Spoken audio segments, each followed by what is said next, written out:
అనగనగా ఒక పచ్చని అడవిలో విక్రమ్ అనే ఒక క్రూరమైన సింహం ఉండేది. అది ప్రతిరోజూ జంతువులను వేటాడేది.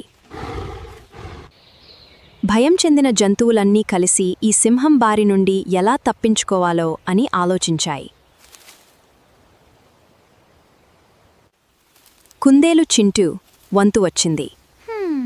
అది చాలా తెలివైనది. మెల్లగా నడుస్తూ ఒక ప్లాన్ వేసింది. కోపంతో ఉన్న సింహం ముందు కుందేలు నిలబడి దారిలో తనని మరొక సింహం ఆపిందని చెప్పింది. కుందేలు ఆ సింహాన్ని ఒక పాత బావి దగ్గరకు తీసుకువెళ్లి అందులో మరో సింహం ఉందని చెప్పింది.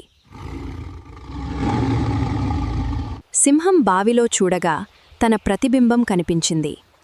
అది మరొక సింహం అనుకొని గట్టిగా గర్జించింది. ఆవేశంతో సింహం బావిలోకి దూకి చనిపోయింది. అలా తెలివైన కుందేలు అందర్నీ కాపాడింది.